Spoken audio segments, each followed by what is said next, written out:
I'm going to watch what I say. But it seems as though you have suggested that I am a bastard to the King family legacy. I am legitimately the daughter of Reverend Alfred Daniel Williams King and Dr. Naomi Ruth Barber King. We are a family who loves God, and I love you. God bless you. Ms. King, let the record reflect that the gentlelady from Texas left the room. Thank you for responding to that. I myself have pretty much a Malcolm X approach, reaction to certain things. So I can learn a lot from the Kings because, as you see, she took a more peaceful approach to the foolishness and the disrespect. I would have been like, you APAC-funded black token heifer. But, that's me. Hello, you guys. Welcome to my channel, All Things Militia, where I discuss a lot about what's going on in the political world and everyday life topics. Shout out to all of my subscribers. As always, you guys, I appreciate you. I enjoy getting your feedback on what I'm discussing. So continue to leave your comments down below. Give the video a thumbs up if you like it. Share the video. And if you're new to my channel, welcome. You can do all those things and don't forget to subscribe. So I'm coming on here tonight, you guys, to discuss what's been going on that hasn't been getting a lot of press because, of the Carmelo Anthony and Austin Metcalf case that the liberal media has been running to try to stir racial division. But it's regarding the SPLC, the Southern Poverty Law Center, that was found here recently to be funding white supremacy and, terrorist and racist events. We learned that the Democrat Party was behind it, that very party that loves to come out and talk about racism and white supremacy, conveniently were found to be funding the Southern Poverty Law Center that was funding racism. So let's get into it, you guys. This is a clip here. This is a House Judiciary Committee hearing. And you have Jasmine Crockett, soon to be ex-congresswoman, doing her final theater act. You know what? I hate that we have spent this much time, on SPLC and we've not addressed the elephant in the room, the literal elephant in the room. The vast majority of the people on that side of the aisle, and for those of you that are at home, let me tell you, when I say that side of the aisle, I'm talking about the Republicans, the ones that brought this hearing. And again, you've heard that this is not the first hearing, but the vast majority of them are white men. White men are lecturing people of color because the vast majority, actually, any semblance of diversity comes from this side of the aisle. You want to tell people of color who is fighting for who?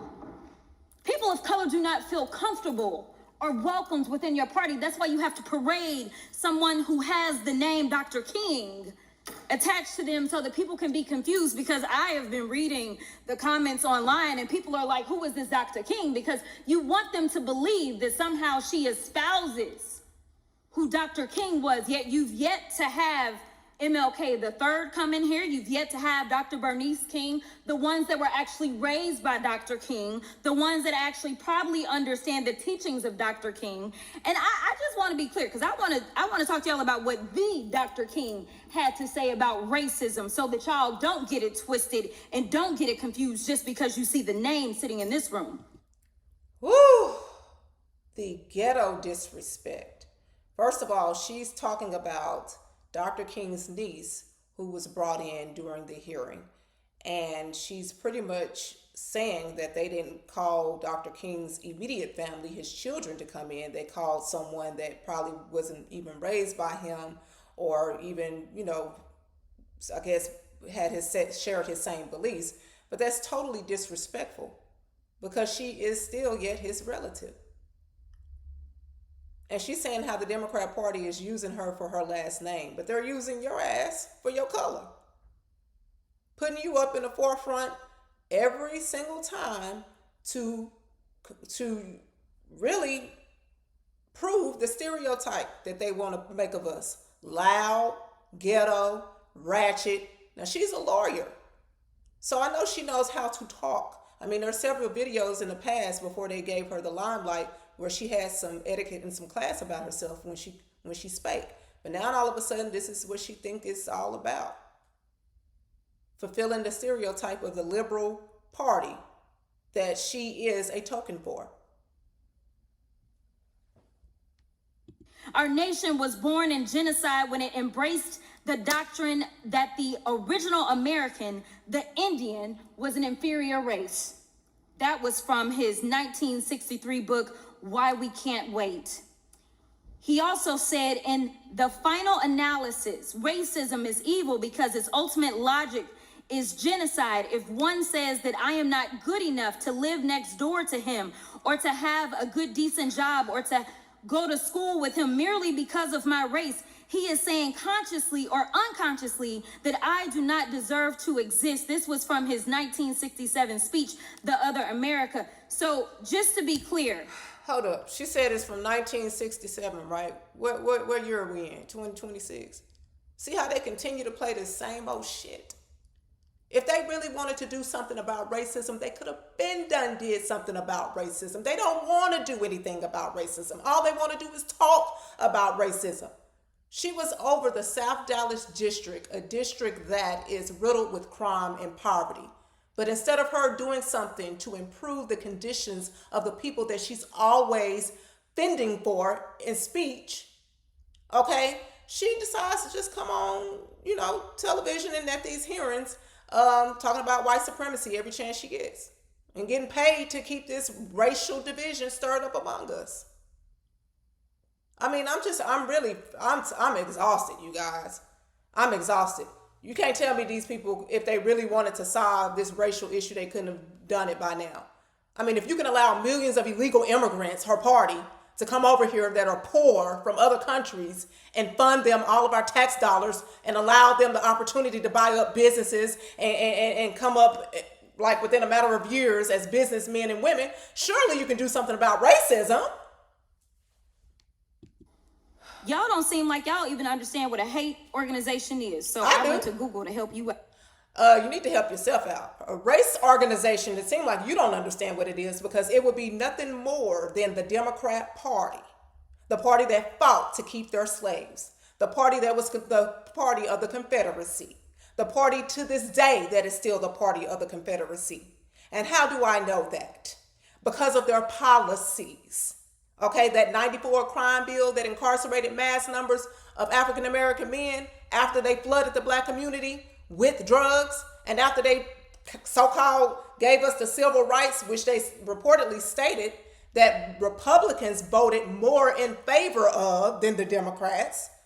But of course, after the civil rights passed, Democrats found a way to take those civil rights right back. And guess who they are busy giving more, trying to, fend for as far as rights are concerned? The LGBT community, whatever community. Okay, the rainbow community. They fighting harder for them than they fight for black people. How is it that the black community, and I heard Dave Chappelle say this in one of his stand-up comedies, how is it that the LGBTQIA, whatever community, because they're going to keep adding on letters of their, before it, whatever. How's it that they can get further along than the black community? And we've been having our struggle since, forever? Because of people like this that push that. So if they really wanted to do something about black race, about the black race condition, they could have been undid it. They just want to keep this stuff perpetually going on to keep us divided, because that's how they rule. A hate group is an organized group whose beliefs, practices, and primary purpose are centered on advocating malice, hostility, or violence towards people based on their immutable characteristics such as race, religion, ethnicity, gender, sexual orientation, or disability. See how she said sexual orientation? Like that's more important than everything else. The black race is the only race that had a civil war fought over them, the only race that had to have civil rights fought for them. That is not to be related to your sexual orientation. Okay, they don't have that's no comparison to people wanting to put on dresses and women wanting to put strap-ons on. Don't have nothing to do with us, with what we had to go through with having dogs, police dogs sicked on us, our ancestors, water hose turned on them, couldn't drink out of water fountains, had to sit on the back of the bus, couldn't look white people in the eye, couldn't be served first. You know, all the stuff that they went through just to be considered a human being. It's not to be compared with somebody that wants to bump their body part to another body part that looks like theirs. Oh my God, I'm so sick of this stuff. So I know some of y'all are, caping for Charlie Kirk, because I done heard y'all talk about his organization over and over and over. So I'm not finna play with anybody who's gonna play with my time. So I'm going directly to Miss McCord. Professor, let me put some respect on your name. All right. If I see a black pilot, I'm going to be like, boy, I hope he's qualified. Does that sound like a hater or not? That sounds like a racial. But see what I'm saying? She's fitting the very stereotype that her party, the liberal mainstream media gives to black people. Loud, ghetto, overtalk, you know what I'm saying? She fitting into the stereotype. You got videos of this broad from back before they started putting her up in the forefront to make a fool of herself. Because her own party gave her the boot, okay, from the Senate race that she was just running. But they got videos of her talking with class, talking like she had an education. And now I guess she feel like this is the way to go to appeal to black people. Okay, because this is how they think of us. We get her. Oh, she told them. You see how she told them, white folks? She told them. Meanwhile, she was over the South Dallas district, like I've said before, area riddled with poverty and crime, and she didn't do anything to improve the conditions of the very people that she's always claiming to be advocating for. Stereotype. Okay, sounds good to me. We made a huge mistake when we passed the Civil Rights Act in the mid-1960s. That sounds like someone who still adheres to racist views. Okay. America has freedom of religion, of course, but we should be frank. Large, dedicated Islamic areas are a threat to America.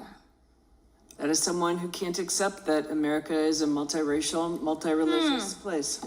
Okay, these all just happen to be comments from the fearless leader of Turning Point USA, so I could see where SPLC was going. I also think that it's so interesting that right now, just for those sitting at home, you may not know that oversight is not having any hearings right now because the Republicans don't want to deal with the Epstein file. So they have shut down all of oversight committee hearings, right? So we've got an indictment for SPLC. I have still yet to see an indictment on any Epstein defendant. Not a one, but okay. And you know what else? I have yet to see an indictment on any Democrat corrupt politician. Not a one.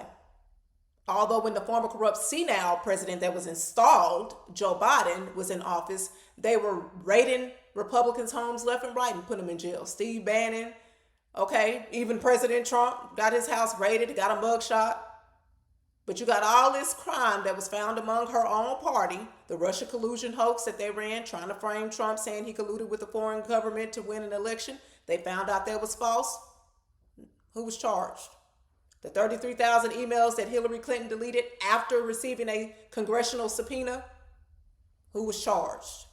Joe Biden on videotape committing quid pro quo, saying how he had a prosecutor fired that was about to investigate his crackhead son. Also pardoned several of his family members, including his crackhead son. Gave his crackhead son a blanket pardon for 10 years. No charge.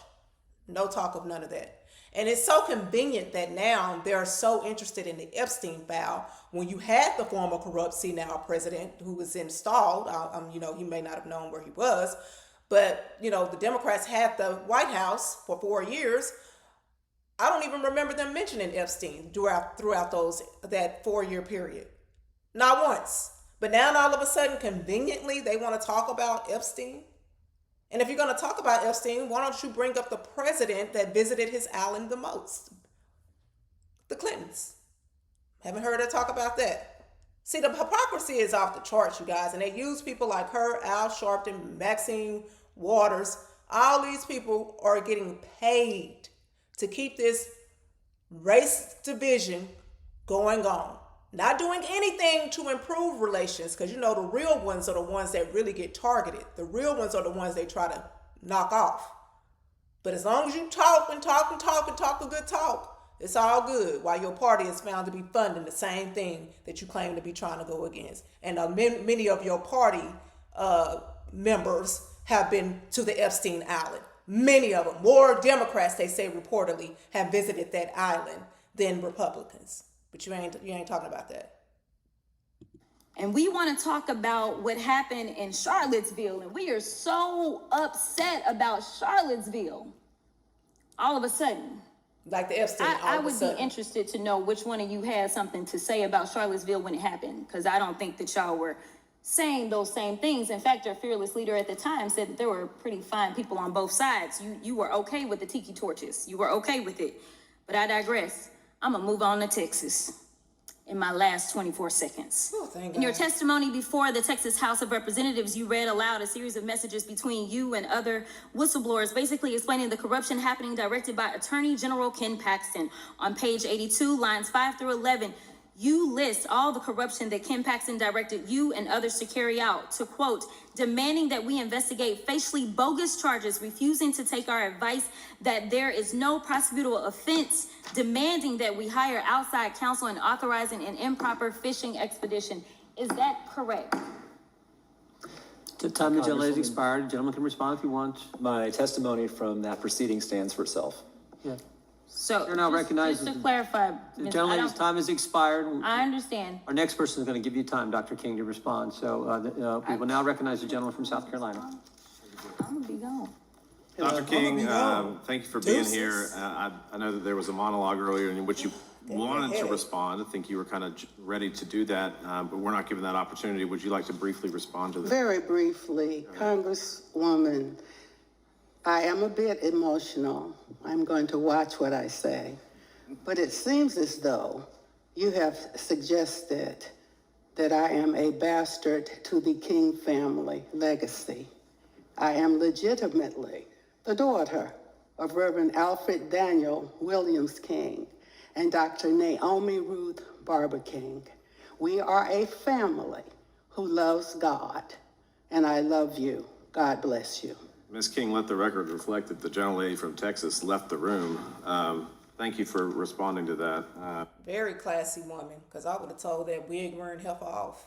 See, that's why I need prayer, you guys. I know I still have flaws. I got, I'm trying to be more humble, stop cursing so much, among many other things, and I'm trying. But when you deal with stuff like that, you really have to have God. That's the only way that you can really, turn the other cheek. Because I'll be wanting to turn their other cheek. At any rate, let's get into a response to her. This is Senator Wesley. Truly ironic is that how this is the second hearing in just a few weeks and where we have to confront the hatred festering inside the very organization that claims that it is fighting against, of course, the hatred that being. According to a superseding indictment, the SPLC paid more than $4.1 million to informants tied to extremist groups, including the KKK from 2010 to 2023. In two cases, informants who were active members of the local KKK chapter reportedly told the SPLC that they wanted out because they feared for their safety. Instead of supporting their exit, the SPLC employee allegedly encouraged them to remain involved and offered them a monthly salary of $1,200 to do so. As a result, one informant rose into a leadership role within the KKK, recruited other new members, purchased KKK materials, and were even reimbursed for expenses related to cross-burning events. I can't make this up. This is not just ironic, sir. It's quite outrageous. Sir, as you highlighted in your testimony, these organizations have survived 55 years taking donations from generous donors. During this time, were these donors ever informed where and whom their money was being passed on to? Congressman Hunt, Yes, sir. All the allegations in the indictment will be addressed in the Middle District of Alabama in the case pending against the So you were SPLC. taking money from people, and were they informed that this was actually funding members of the KKK? Congressman, Like, so if a donor says, hey, I'm gonna give y'all $1 million, did you then say, we're actually gonna have a covert operation that's gonna secretly give money to KKK to fund the organization? And then did the donor then say, well, that sounds like a good idea, please take more of my money? That ever happened? Congressman Hunt, all of the allegations in the indictment will be addressed in the Middle District of Alabama in the criminal proceedings. So, here in politics, we take money from donors, and, we have a lot of donor meetings, and the first thing we want to do is they want to understand the platform that they are given to. And my guess is that if you have a donor that's given to your organization, you didn't tell them that they were giving money to KKK. That's fair to say. And if they did know that they were giving money to the KKK, I would call that nefarious intent. We have a bigger problem in this country and with your organization. So I will say this. My Democrat colleagues sit here and they defend your organization, and I will use the rest of my time to reiterate what I have said many a day sitting in this chair. The Democrat Party has built an entire political machine on grievance. They don't want to solve problems. At all. They want to reopen wounds of the past. Exactly. They don't offer vision, they offer That victimhood. they cause. Racism, white supremacy, Jim Crow, democracy is dying. Why? Because fear is the currency of the Democrat Party. Division is their strategy. Outrage is their oxygen. Wow. I had a previous colleague that talked about, seeing a black pilot and what that would mean to Charlie Kirk's comments. And it's funny, black pilot here, by the way. I actually went to flight school, West Point graduate, learned how to fly the Apache helicopter, went to flight school in 2005. You see, there was no DEI. We just simply competed with everyone else, and I was selected, fought in combat, went on to fly 55 combat air missions, and nobody gave a damn what I looked like because I got there on merit. What DEI does is it lowers standards based on race and based on gender. Ma'am, you are nodding your head. First of all, thank you for your legacy. Thank you for your family's legacy. What was your uncle's dream, if you don't mind me asking? Martin Luther King said he had a dream. It was rooted in the American dream, that one day there would be no black power and no white power, only God power and human power. He wanted us to learn to live together as brothers and sisters and not perish as fools. Why would we only get 10% set-asides when we are entitled to the same percentages every American out of the 100%?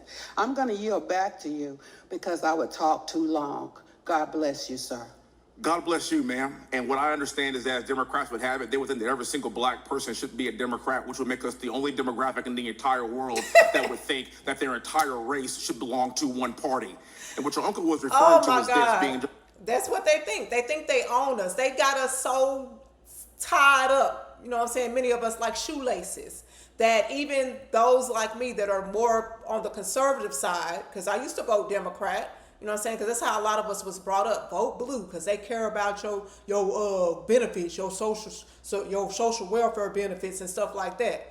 Okay? Then I start waking up to it. I'm like, wait a minute, you keeping people in a state of dependency. You're not helping them to come up and be independent and be owners and be, you know what I'm saying, well off. You're keeping them in a state of dependency. And anytime you decide to take that from them, they're going to be screwed. Just like when they say when last year when the government was shut down and the food stamps was cut, by the Trump administration, people were going crazy. They didn't know what to do because you've been dependent on the government for so long, but you able-bodied. You able to get out there and do something. And welfare wasn't for people to be on it for life. Okay, it wasn't for you to pass it down as to the next generation as an inheritance.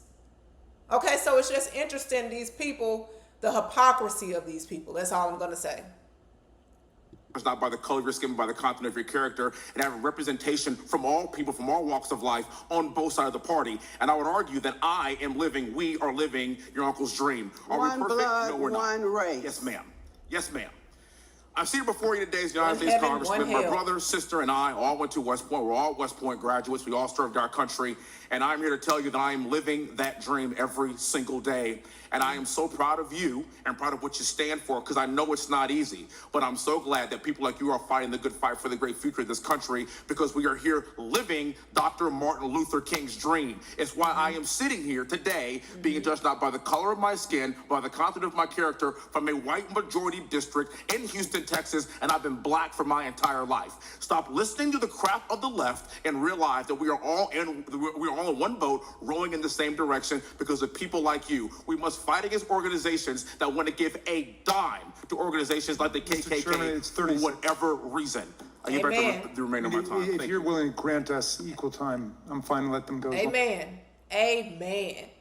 Same organizations always talking about white supremacy and racism and keeping this race stuff stirred up like they're doing now with their media with the Carmelo Anthony and stuff, but they don't never come out when it's black on black, which is more than anything, and make that an issue. Okay? Same party for decades been talking about race, haven't done a damn thing to improve race relations. But guess who they've been improving? Guess whose lives they've been improving? All these foreigners and illegal immigrants and their own lives. They've been improving those lives. But the lives that they always claim to talk about, like they have people like Jasmine Crockett talking about white supremacy. Well, you working for a white supremacy organization. Okay, they were behind the mass incarceration bill that was passed. They were the party of the KKK. They were the party that fought against slavery. Okay, they were the party that didn't even want the civil rights. And they were the party that moved after the civil rights was passed to start destroying the black family through welfare, keeping them dependent, telling them they couldn't have a man in the home, breaking up the family. Okay, so give me a break. Enough is enough. You didn't got your little Judas payment for selling out to the same party that you don't say never address her own party.